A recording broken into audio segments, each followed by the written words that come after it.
Continuando con las clases, vamos a pasar a hablar del tópico de cardiopatías congénitas.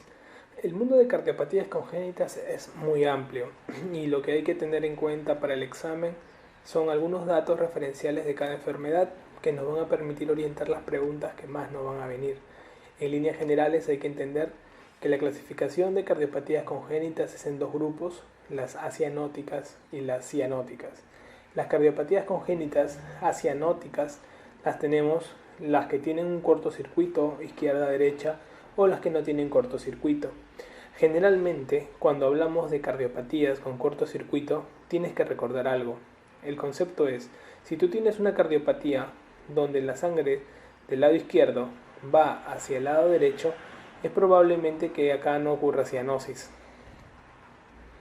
En cambio, cuando tú tienes una cardiopatía que la sangre del lado derecho, que es poco oxigenada, va al lado izquierdo, es más probable que acá sí tenga cianosis.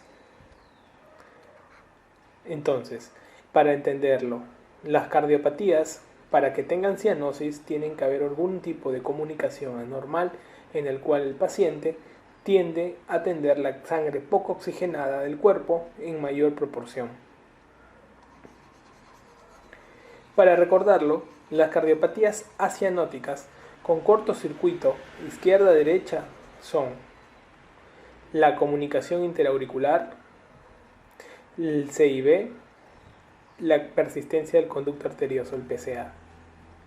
Podemos tener también a lo que vendría a ser la conexión venosa pulmonar parcial. Las acianóticas sin cortocircuito, dentro de las cuales hay una malformación cardíaca, pero están aisladas ambas cámaras cardíacas, tenemos la estenosis o insuficiencia de la válvula mitral, tricuspidia, pulmonar o aórtica, la coartación aórtica, la anomalía de Epstein, la fibrolastosis endocárdica primaria dilatada y el cor triatrium. ¿Cuáles son las más preguntadas de las acianóticas? Bien, tenemos lo más preguntado: CIA, CIB, PCA, coartación aórtica. Es lo más preguntado del grupo de las acianóticas. Ya sabes cuáles tienen cortocircuito y las que no tienen cortocircuito. ¿Ok? Importantísimo. Del grupo de las cianóticas te las he dividido de una manera para que los puedas entender, y que a veces en la clasificación nos olvidamos algunas cosas. Tenemos cianóticas con aumento del flujo pulmonar y cianóticas sin aumento del flujo pulmonar.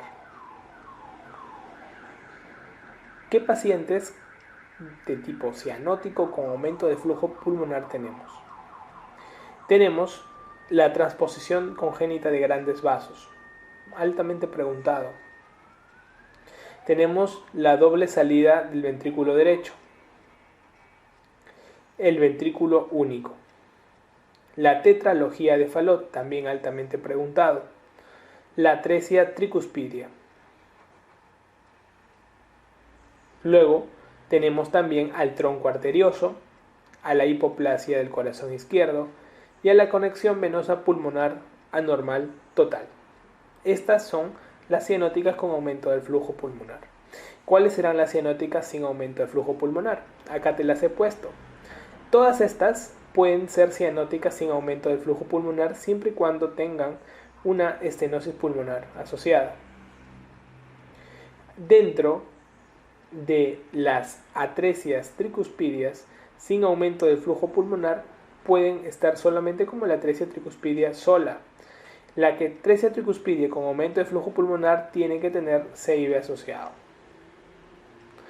También tenemos a la anomalía de Epstein. En este caso también puede ser una cianótica, siempre y cuando el cortocircuito ahora se da de derecha a izquierda. En los pacientes con estenosis pulmonar con cortocircuito derecha-izquierda también pueden presentarse de manera cianótica. La atresia y la estenosis pulmonar propiamente dicha pueden presentarse de manera cianótica. Entonces, esa es una manera general de que puedas ver las clasificaciones de lo que más te van a dar. De este grupo de pacientes, ¿cuáles son las más preguntadas y las que tienes que tener en cuenta para tu examen? Porque hay otros que solamente vas a recordar, escuchar, pero no te van a preguntar. transposición de grandes vasos, tetralogía de Fallot.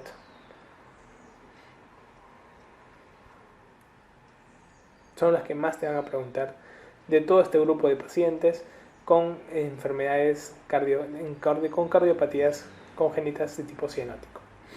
La forma de presentación puede ser precoz, si se da en recién nacidos, temprana, si se da en la edad de la lactancia, o sea, hasta los 6 meses, donde hay lactancia exclusiva, o tardía, si se da entre la edad infantil generalmente, hasta los 6 primeros años.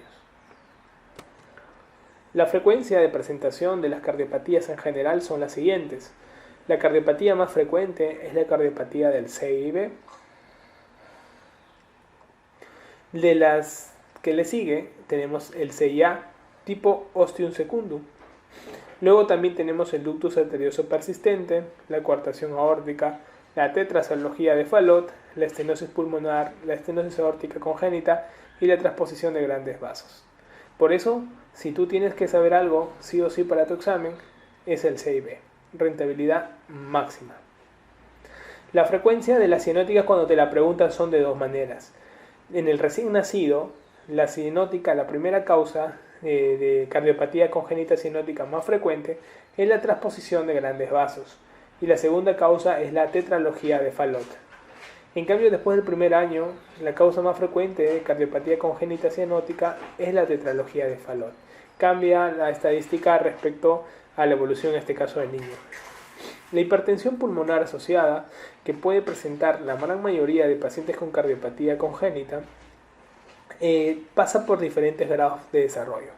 En un primer grado hay una hipertrofia de la media, pregunta de examen. En un segundo grado hay una proliferación de la íntima de esta hipertensión pulmonar.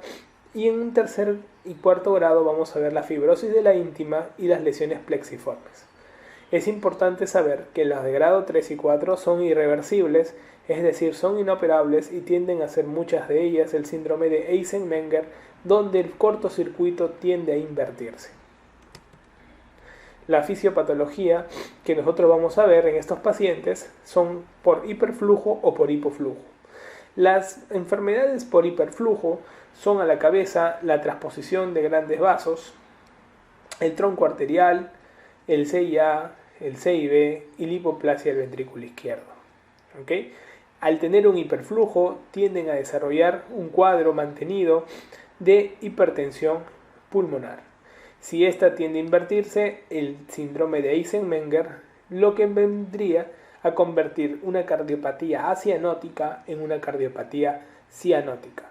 Generalmente, estos pacientes tienden a tener una clínica de insuficiencia cardíaca. Incluso cuando ustedes observen en el adulto, la cardiopatía congénita del adulto más frecuente que se diagnostica en el adulto es el CIA, pregunta de examen. Muchos de ellos llegan a la segunda o tercera década y tienden cansancio, y por ahí un soplito que dice que un médico pediatra lo vio hace muchos años cuando eran pequeños. Al ocultarlos nos encontramos con un CIA. Las lesiones por hipoflujo, ¿quiénes son? Tenemos a la tetralogía de Fallot, a la estenosis pulmonar y la atresia tricuspidia como más características. Vamos a ver acá que estas enfermedades por hipoflujo tienden a desencadenar crisis hipóxicas. La hipoxia crónica tiende en ellos a desarrollar policitemia e hipercoagulabilidad y generalmente en estos pacientes tratamos de evitar las flebotomías, pregunta de examen, tratar de evitar los cuadros de deshidratación, eritroforesis, no usamos corticoides en pacientes con lesiones de hipoflujo. Bien, vamos a pasar a narrar las más importantes cardiopatías congénitas y con la clínica más relevante de cara al examen. La comunicación intraauricular es la segunda causa de las cardiopatías congénitas pediátricas y es la que más se diagnostica en los pacientes adultos. Vamos a observar nosotros que generalmente en los pacientes con comunicación interauricular vamos a ver que estas son más frecuentes en mujeres, pueden tener asociada una estenosis mitral en el cual se llama síndrome de Luttenbaker y puede haber un foramen oval permeable en los pacientes normalmente hasta un 30% de los casos, que tienden a cerrarse al cuarto mes, así que no hay que preocuparnos mucho porque es un foramen oval. De los tipos de comunicación interauricular que más vemos, vemos que el ostium secundum se lleva el premio al ser 90% de los casos la frecuencia. Vamos a ver acá que se puede asociar a un prolapso mitral y no tiene que ver en su etiología con los cojines endocárdicos. Pregunta de examen. En el ostium primum, que es menor porcentaje, 5%, acá sí se produce por un defecto de los cojines endocárdicos, por ello afecta al canal AB y la válvula mitral. Es una forma parcial de canal AB, decimos, en la que vemos generalmente asociación al síndrome de Down, que es la malformación que más se asocia al síndrome de Down, es canal AB. Pero la comunicación interauricular ostium primum también puede asociarse. Se asocia a hendidura de la válvula mitral anterior, y la cual puede conllevar a una insuficiencia mitral. En el tipo seno venoso vamos a ver primero que es muy infrecuente y que está localizado cerca de la vena cava superior, que entre la superior o la inferior más frecuente está ubicada en la vena cava superior y se asocia a anomalías de drenaje de venas pulmonares en el lado derecho, o sea, tiende a asociar un drenaje venoso anómalo. ¿Ok? Entonces eso es importantísimo de cara a la comunicación interauricular.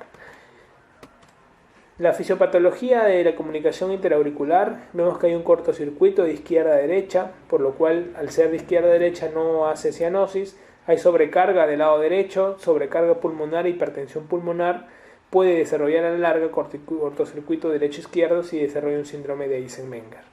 Debido al hiperflujo que llega al corazón, tiende a haber un cierre de la válvula sigmoidea muy separado, por lo cual se escucha como que hubiera un desdoblamiento fijo del segundo ruido característico, ¿no?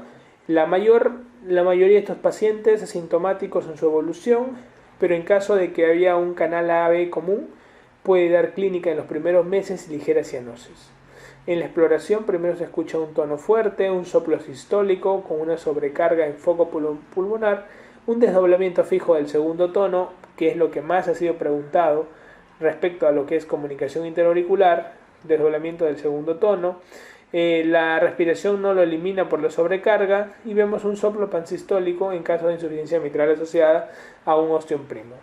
En el EKG, el ostium secundum tiende a asociar una sobrecarga del ventrículo derecho con un eje a la derecha, pregunta de examen, asociar también un bloqueo de rama derecha.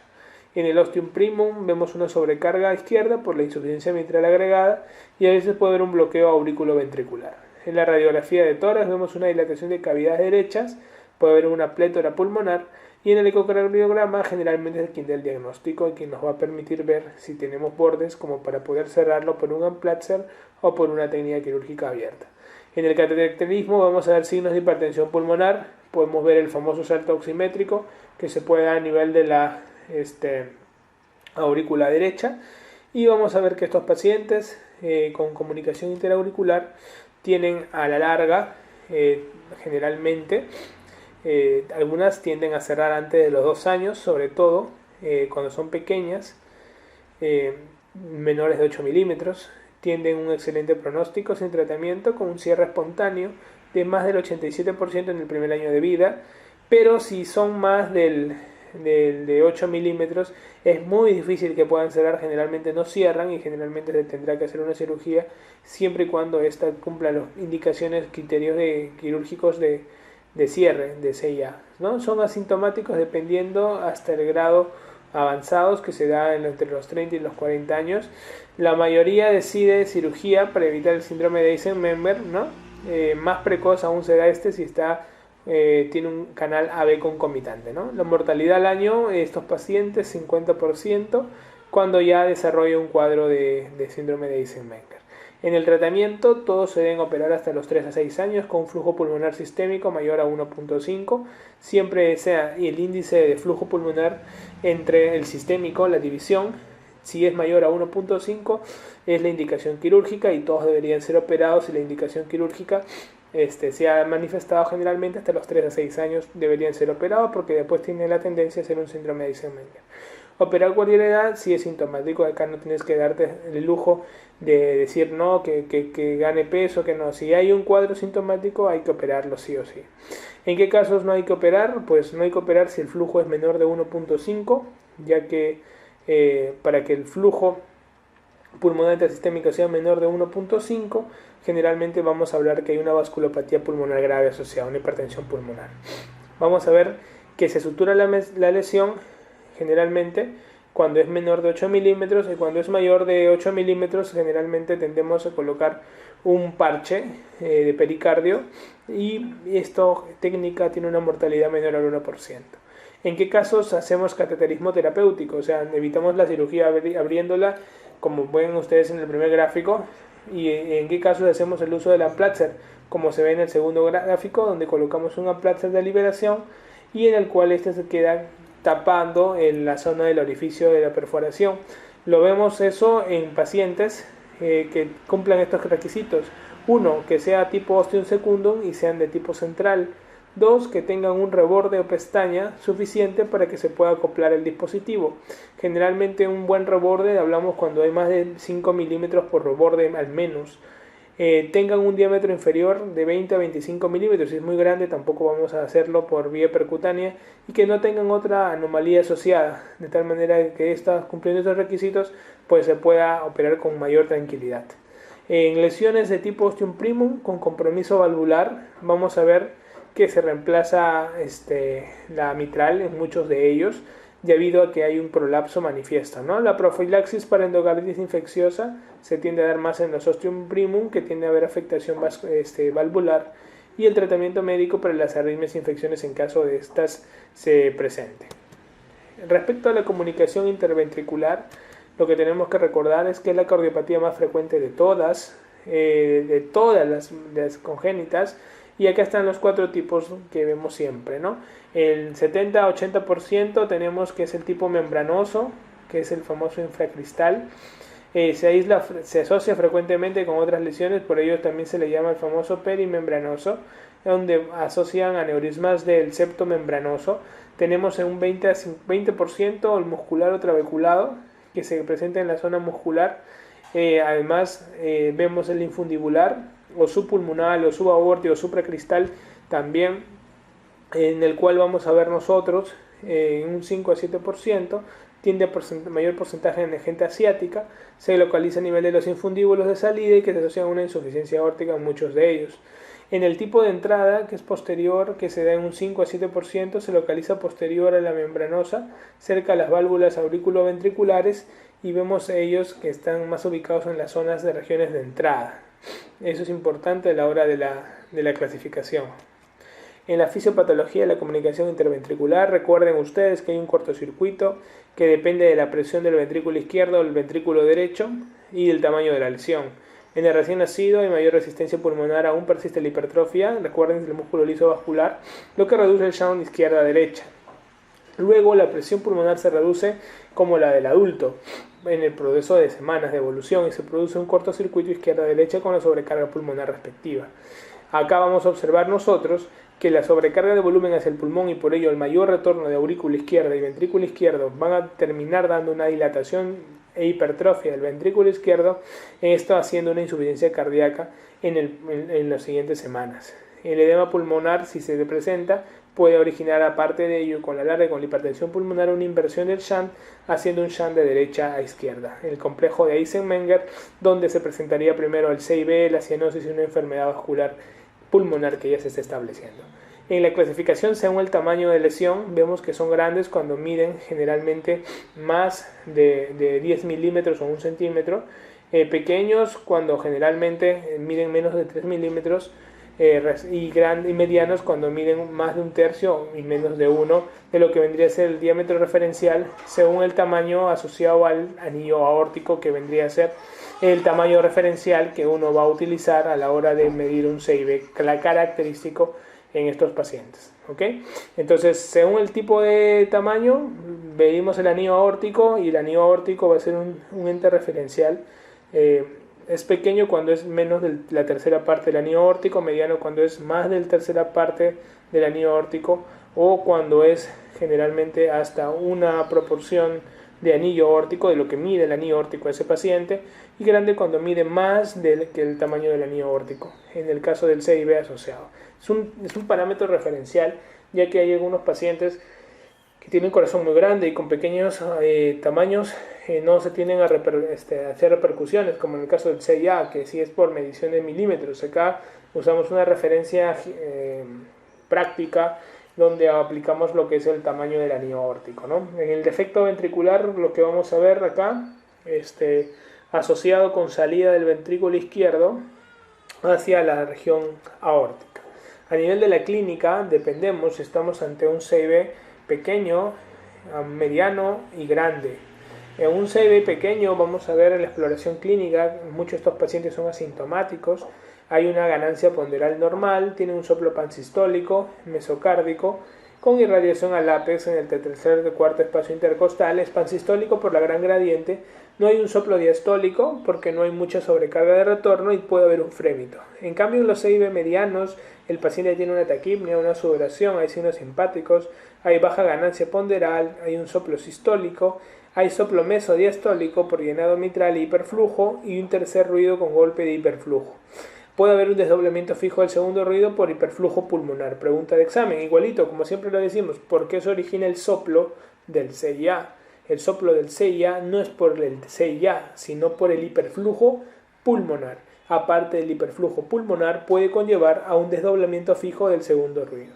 El frémito o el trill puede ser palpable en estos pacientes con CIB mediano. En cambio, en los pacientes con CIB grande es similar al anterior en la clínica, pero el soplo es menos intenso. Pregunta de examen. Mientras más grande es el CIB, el soplo se hace menos intenso. Y aparte puede estar disminuido hasta el final de la sístole. Causa de disminución de soplo, pregunta de examen, en un paciente con CIB, que es la cardiopatía más frecuente de todas, por lo cual hasta la clasificación tienes que aprendértela. Disminución de la lesión. 1. 2. Hipertrofia del ventrículo derecho, incremento de la resistencia pulmonar. Son causas de disminución de soplo en un paciente con CIB. Entonces acá observamos el CIB propiamente dicho. Vamos a observar nosotros que el paciente con EKG tiende a tener, con CIB tiende en el electrocardiograma, tiende a tener una hipertrofia que se da a nivel biventricular con un QRS bifásico en las derivaciones precordiales medias de B2 y B3, una P mitrale donde el D2, la derivada de D2 se observa una P ancha y mellada. En la radiografía de tórax se observa que en los pacientes sintomáticos hay cardiomegalia y puede haber un síndrome por sobreflujo pulmonar. En la ecocardiografía te termina dando el diagnóstico de estos pacientes y luego de la ecocardiografía miden indirectamente en la ecocardiografía los índices de resistencia y si en este caso los valores mayores de 1.5 tienden a ser operados inmediatamente. El pronóstico: los defectos pequeños, membranosos y musculares, mayormente por la hipertrofia, cierran espontáneamente entre un 30 y 35% antes del primer año. O sea, un CIB pequeño puede cerrar antes del primer año. Los defectos infundibulares y de entrada no cierran. Pregunta de examen. ¿Ok? Los defectos infundibulares y de entrada no cierran. Pregunta de examen. El riesgo de endocarditis menos del 2%. Por lo cual hay que dar profilaxis en algunos procedimientos. El tratamiento es el cierre quirúrgico en los defectos infundibulares asociados a insuficiencia aórtica de entrada y en todos dar tratamiento médico al comienzo y según la respuesta se da chance de operar, ¿no? Diéticas, diuréticos pueden ser tratamientos que la mayoría de estos pacientes usa y cuando hay un flujo pulmonar sistémico mayor de 1.5, en el caso de ellos se opera sin demora. Previa evaluación de la resistencia pulmonar siempre, pero se espera sin demora. Las indicaciones quirúrgicas en el CIB, vamos a ver nosotros que si son sintomáticos que se dan con insuficiencia cardíaca y por hipertensión pulmonar, inician tratamiento médico. Si no hay ninguna respuesta al tratamiento, cirugía correctora inmediata y si hay mala respuesta al tratamiento, una corrección dentro del primer año.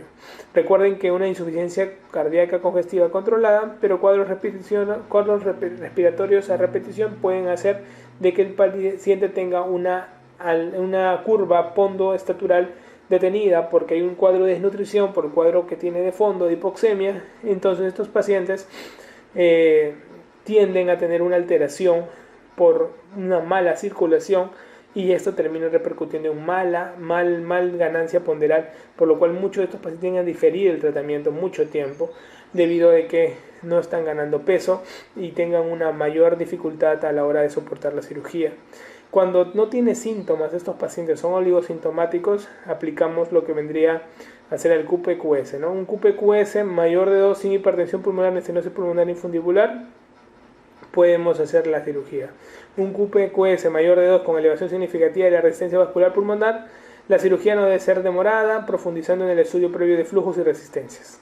Un QPQS menor de 1.5 no existe indicación quirúrgica debido a que ya hay un cuadro de inversión de flujo, por lo cual no debería utilizarse.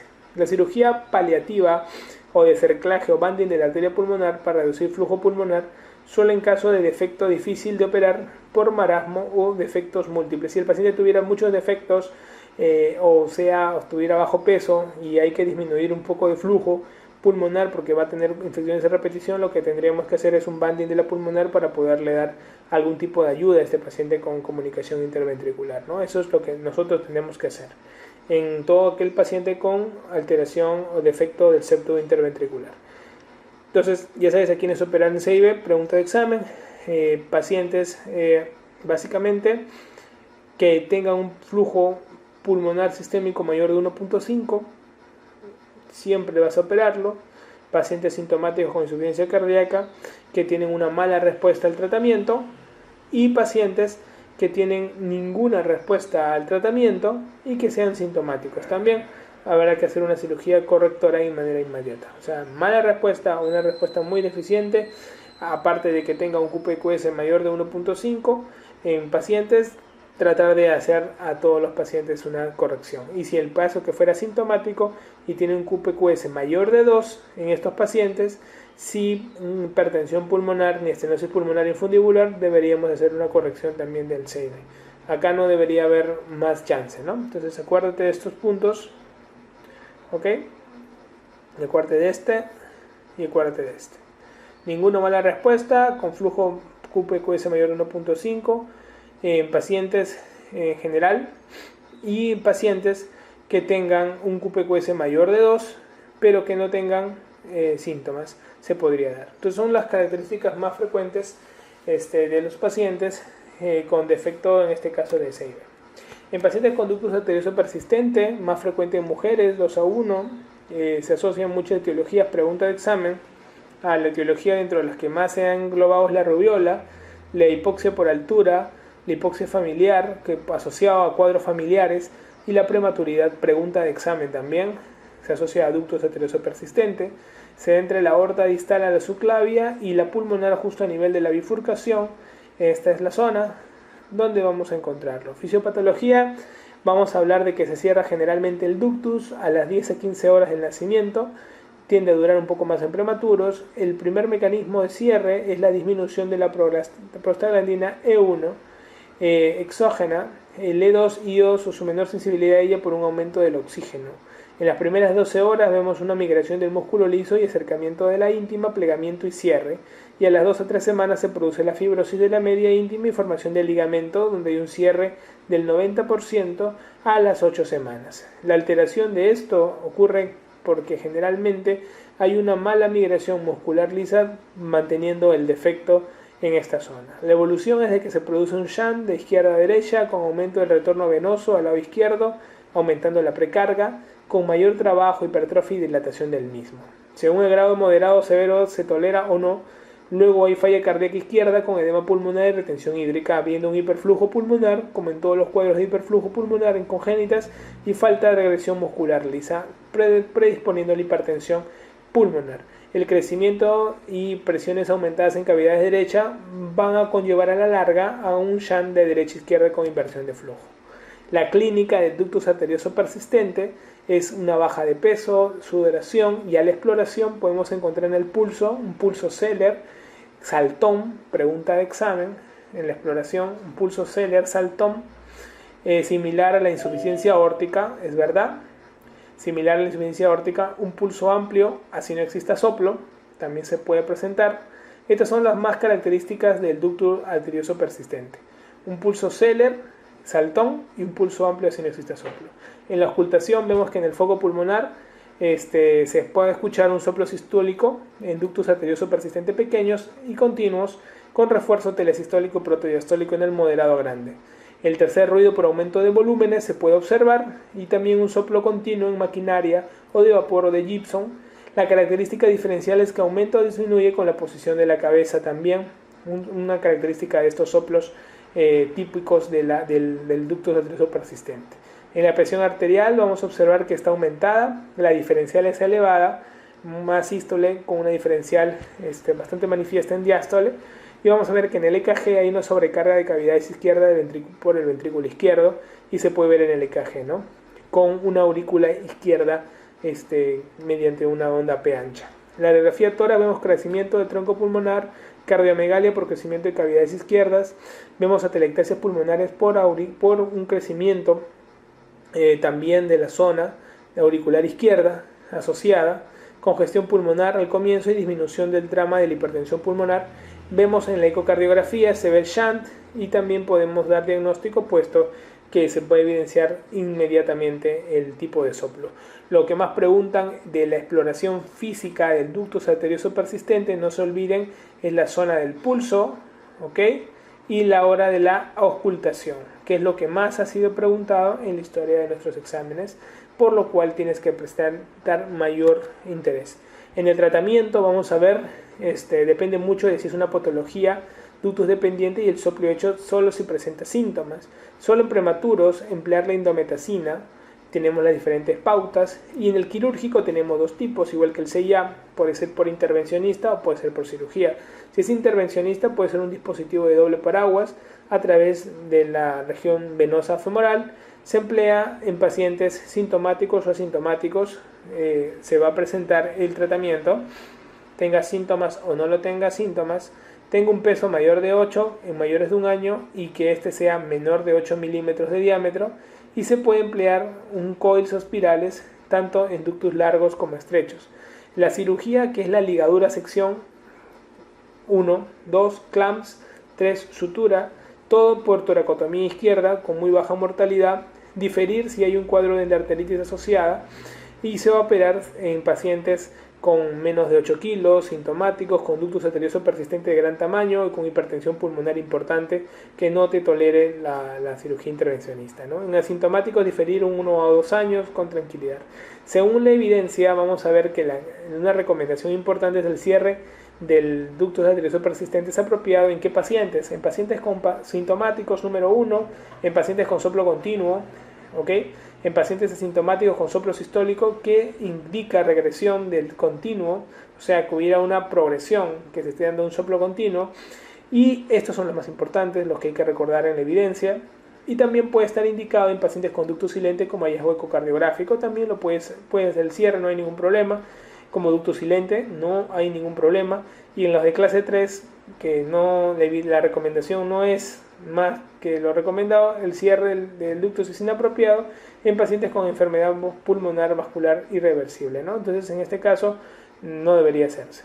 Entonces ya sabes en quiénes hacer un cierre de ductus arterioso persistente: pacientes sintomáticos, pregunta de examen, pacientes con soplo continuo, pacientes asintomáticos con soplos sistólicos que indican regresión del continuo, y también recordar que para dar la posibilidad de hacer una cirugía intervencionista, excelente que puedas aplicar las características que hemos visto, y en caso de pacientes que va a hacer una cirugía, antes de abrirle el pecho, es por toracotomía izquierda, y actualmente se está haciendo por videotoracoscopía, colocándole clip de titanio a nivel de 2 clips de titanio a nivel de la zona del ductus, y tranquilo, no hay ningún problema, ¿no? En coartación de aorta tenemos que son más frecuentes en varones, 2 a 1, es frecuentes en mujeres con síndrome de Turner. La localización se localiza distal a la subclavia izquierda entre el callado y la aorta descendente, según su relación con el ductus o ligamento, puede ser preductal o postductal a cualquier nivel de la aorta descendente. Preductal o infantil es menos frecuente que el postductal o adulto, que es más frecuente. Pregunta de examen. Esto sí, recuerden para el examen bastante. Se asocia a aorta bicúspide, que es lo más frecuente. Pregunta de examen. Estenosis aórtica congénita. Puede asociarse al ductus permeable, síndrome de Turner, pregunta de examen, aneurisma del polígono de Willis, riñón poliquístico y del CIB y CIA. Eso es característico de la coartación aórtica. En su fisiopatología observamos que se produce aumento de presiones en miembros superiores y disminución en los inferiores, crecimiento del ventrículo izquierdo por aumento de la poscarga, y vamos a ver también nosotros que puede haber un ductus arterioso persistente en los niños para compensar el débito de flujo y se produce una cianosis por ello en miembros inferiores. A nivel de la clínica preductal vemos que se manifiesta precozmente con mortalidad elevada. Vamos a ver que depende la vida básicamente del ductus arterioso persistente, por ello una cianosis en los miembros inferiores de los niños, y en los postductales se da desde la infancia y pasa desapercibida asintomáticamente hasta la edad adulta, 20-30 años. Un paciente más adulto que hemos operado coartación aorta tenía 65 años, bastante mayor. Hay disminución del pulso y de la presión arterial en miembros inferiores, dando frialdad y claudicación. Pueden haber signos de hipertensión arterial como epistaxis, cefalea. Pueden haber signos de insuficiencia ventricular izquierda con una aortitis infecciosa, rotura o disección aórtica o rotura de aneurisma cerebral. ¿Quiénes permiten ayudar al diagnóstico? Pregunta de examen. Diferencial de presión arterial entre extremidades va a ayudar muchísimo, y claudicación y frialdad de miembros inferiores. Recuerden esto, se puede producir una circulación colateral donde se pueden ver las muescas subcostales que se puedan presentar a nivel de las parrillas costales. En el EKG vamos a ver nosotros signos de hipertrofia ventricular izquierda. En la radiografía, como siempre les digo, muescas subcostales posteriores, el famoso signo de Rosler, con la signo a nivel posterior, con estas muescas subcostales, el signo de la 3 en la aorta, que sean una coartación más una dilatación pre y postestenótica, y también podemos dar el signo de la E en el esofagograma con vario también característico, ¿no? En la ortografía valora la intensidad de la circulación colateral de nuestros pacientes, pero para pregunta de examen tienes que recordar los que dan el diagnóstico y en los métodos auxiliares como vendría a ser la radiografía de tórax como una ayuda. El pronóstico sin tratamiento, la supervivencia es 40-50 años, como les digo, un caso rarísimo que vimos la otra vez con un paciente con 65 años que fue diagnosticada, ¿no? Las complicaciones, tenemos la endocarditis en la aorta bicúspide, aortitis infecciosa, rotura de aneurisma en polígono de Willis. El tratamiento, vemos que la cirugía reparativa es el único tratamiento. En neonatos que se operan de urgencia, los críticos por alta mortalidad y restenosis en menores de 3 meses es frecuente. En no urgentes, la mortalidad es al 2%, que se puede esperar hasta los 3 o 4 años, no más de los 6 años, para evitar la hipertensión arterial residual. Y si la presión arterial diferencial sea mayor de 20 milímetros de mercurio, pues lo tendemos también a operar lo más pronto posible. En adultos, la mortalidad del 5 al 10% se aumenta y hay riesgo de hipertensión arterial residual. La técnica quirúrgica es la resección y anastomosis término-terminal, según Crawford, y la ortoplastía con colgajo de subclavia. En el cateterismo intervencionista se están dando muy buenos resultados, donde se están colocando en prótesis aórticas que permiten la liberación y la mejora de la coartación de la misma. En la anomalía de Epstein vemos que hay una inserción baja de la tricúspide, algunas características adicionales, que hay una válvula tricúspide anterior en forma de vela de barco, un crecimiento de la aurícula derecha, un ductus arterioso persistente que puede compensar el bajo gasto del ventrículo derecho, una comunicación interauricular donde ve una cianosis progresiva por shunt de derecha a izquierda en la aurícula, y pueden haber algunas taquiarritmias donde primero se ve crecimiento de la aurícula derecha y luego por el síndrome de Wolff-Parkinson-White, ¿no? A nivel clínico vemos que sobreviven hasta los 30 años la mayoría. En el recién nacido depende del ductus persistente arterioso. Podemos ver un soplo cistodiastólico que se ve en el ductus arterioso persistente, y así como en la insuficiencia tricuspidia asociada, ¿no? Radiográficamente vemos que hay cardiomegalia masiva por la aurícula derecha, más que todo.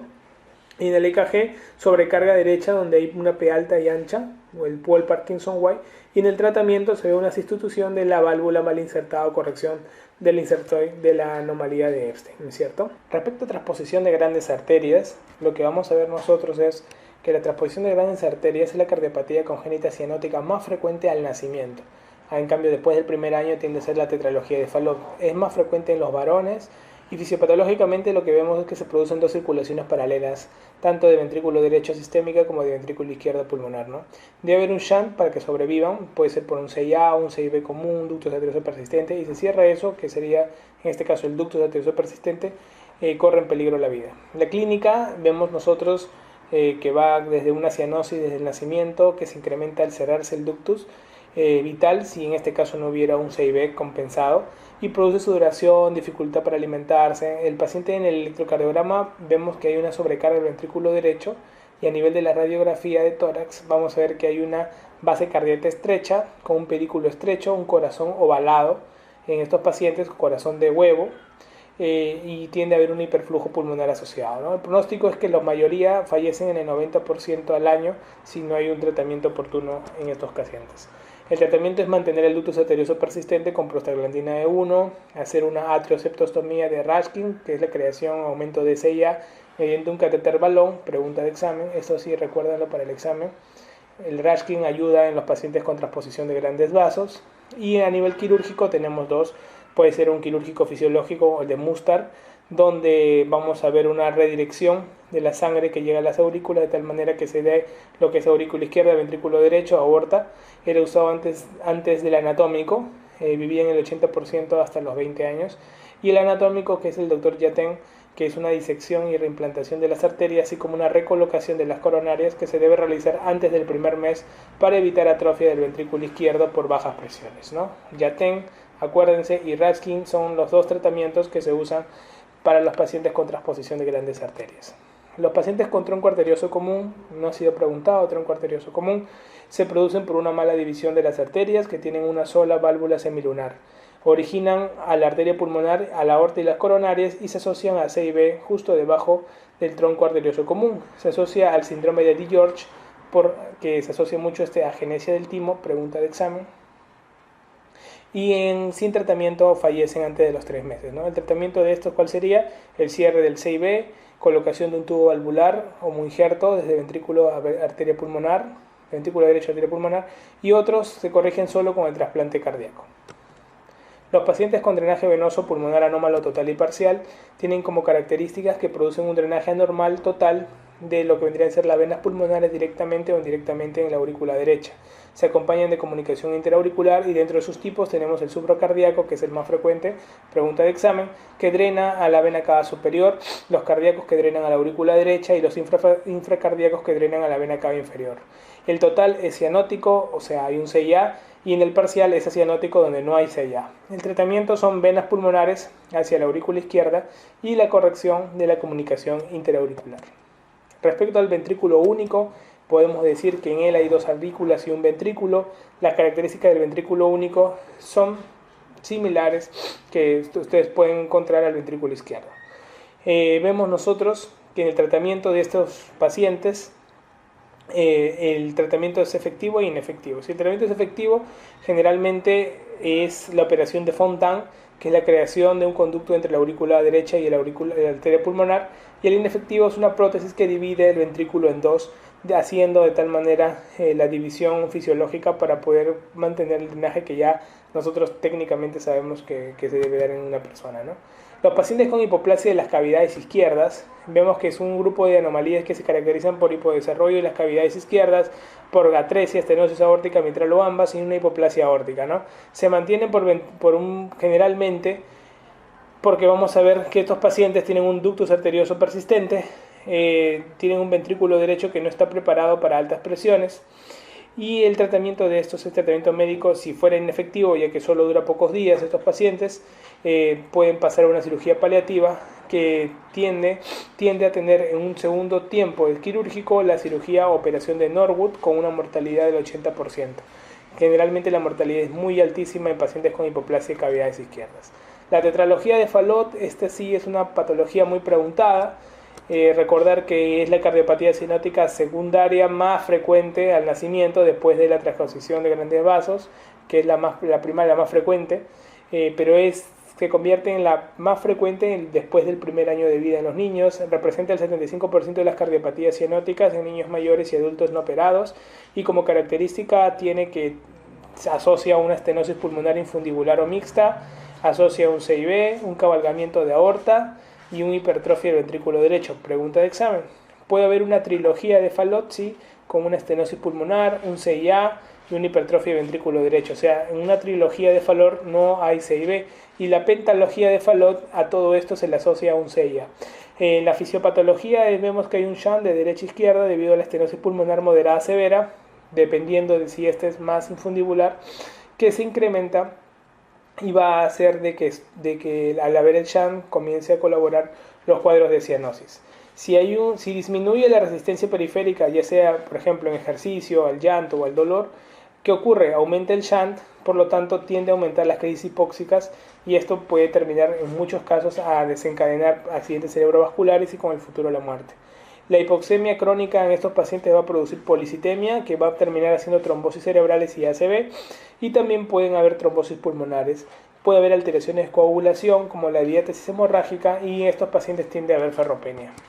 En la clínica es raro la insuficiencia cardíaca congestiva, pero la cianosis se produce casi al 100% al año. Las crisis hipoxémicas son más frecuentes hasta los 2 años, una cianosis severa con convulsiones, pérdida de conciencia, muerte. La cianosis depende del grado de estenosis pulmonar, ya que protege del daño pulmonar. Pregunta de examen. En signos generales vemos un retardo ponderal, cianosis y acropaquia, y en lo que vendrían a ser el soplo característico, soplo sistólico en foco pulmonar, menor cuando hay crisis. Pregunta de examen. El soplo del falot disminuye cuando hay crisis. En la radiografía observamos una silueta en forma de sueco o bota con la punta del ventrículo derecho y depresión a nivel de arteria pulmonar, signo del hachazo. Y vamos a observar nosotros que en el EKG hay una hipertrofia ventricular derecha asociada con un eje tirado a la derecha. Podemos encontrar en algunos pacientes el famoso falot rosado o acianótico, donde hay una estenosis ligera. En el famoso falot clásico cianótico hay una estenosis moderada y en el falot extremo o el pseudotruncus hay una estenosis severa o una atresia manifiesta. El pronóstico de los pacientes con falot es básicamente que al haber una insuficiencia cardíaca congestiva derecha, es excepcional que se produzca en mayores de 50 años. Generalmente tienden a ser hipertensos con agenesia pulmonar. El paciente del tratamiento de estos pacientes es las crisis hipóxicas, tratar de manejarlas con oxígeno, con posición genupectoral, con normotemia, evitar estímulos, con propapanol. El propapanol va bien, el bicarbonato en algunos casos, la morfina, la fenilefrina ayudan todos a disminuir la vasodilatación, haciendo una vasoconstricción y una disminución de salida, por lo tanto disminuyendo la pérdida del ventrículo izquierdo y por lo tanto disminuyendo lo que vendría a ser el aumento del shunt y la diferencial hipóxica. Al aumentar, nosotros observamos el ventrículo izquierdo, vemos acá la aorta. Si nosotros vemos que estos pacientes tienen un CIB y vemos que acá hay vasodilatación, o sea, quiere decir que va a salir más sangre y encima, ¿qué ocurre? Al hacer vasodilatación, la sangre de por sí, eso tiene una estenosis pulmonar, la poca sangre que entra y va a llegar al pulmón, se termina perdiendo por la vasodilatación. Entonces en estos pacientes tendemos a hacerle ¿qué cosa? Vasoconstricción. Por eso estos pacientes tienden a tener la posición del falot, que se ponen en cuclillas para aumentar la vasoconstricción y de esa manera disminuir las pérdidas y sobre todo mejorar el estado de cianosis en las crisis hipóxicas. En la cirugía tenemos una cirugía total, correctiva o paliativa. La cirugía paliativa se realiza una derivación sistémico-pulmonar, subclavio pulmonar, para aumentar el flujo pulmonar, ¿no? Que se llama la anastomosis de Blalock-Taussig. En la corrección total, básicamente no depende ni de la edad ni de la talla, depende del tamaño de la arteria pulmonar. Por eso es que en la hipoplasia es preferible hacer una cirugía paliativa para mejorar aún lo que es el tamaño de la arteria pulmonar. Luego de ello se pasa a hacer la cirugía correctiva. Cuando ya hay una cirugía paliativa de fondo, hacemos una correctiva donde vamos a hacer el cierre del CIB, vamos a ampliar la estenosis infundibular, en este caso de la pulmonar, y vamos de esa manera a poder ayudarle al CIB, al paciente con falot, a que ya no pueda tener los problemas de cianosis que se van a precipitar. ¿Okay? Entonces es muy importantísimo. Pacientes con atresia tricuspidia, finalmente, lo que vemos es de que no hay comunicación entre la aurícula derecha y el ventrículo derecho por la propia atresia, se acompañan de una comunicación interauricular con shunt de derecha a izquierda, puede haber un CIB con shunt de izquierda a derecha y un ductus arterioso persistente, ¿no? Ello para mantener un flujo pulmonar. El ventrículo izquierdo está dilatado, puede haber estenosis pulmonar y aórtica asociada, lo que da 3 tipos de atresia tricuspidia. Atresia tricuspidia más estenosis pulmonar, que en este caso es la más frecuente, pregunta de examen, o la atresia tricuspidia sin estenosis pulmonar por un hiperflujo pulmonar que conlleva una hipertensión pulmonar e insuficiencia cardíaca congestiva, y la atresia tricuspidia sin estenosis pulmonar, en este caso con estenosis aórtica más coartación, lo que termina en un hiperflujo pulmonar y obstrucción sistémica. El tratamiento depende. En neonatos y lactantes tenemos que abrir el tabique interauricular con una cirugía de Rasting, luego tenemos que hacer una fístula sistémico-pulmonar con un Blalock-Taussig. Últimamente se conecta la vena cava superior a la arteria pulmonar derecha, que en este caso es la fístula de Glenn, Y después de 3 o 4 años se hace una derivación atriopulmonar, que es la cirugía de Fontan. Por lo tanto, cuando te pongan muchas cirugías dentro de un paciente con congénitas, probablemente estás hablando de una atresia tricuspidia. Hace Rashkin, Blalow-Townsend, fístula de Glenn y Fontan. De tal manera que de esa manera puede hacer corrección de estos tipos de pacientes. Bien, hemos visto un repaso general de todas las cardiopatías congénitas, hemos resaltado las más importantes, has revisado todas las que te puedan venir en el examen, de tal manera que después de esta clase puedas resolver todas las preguntas de congénitas con facilidad. Lo dejo y sigan disfrutando de las clases.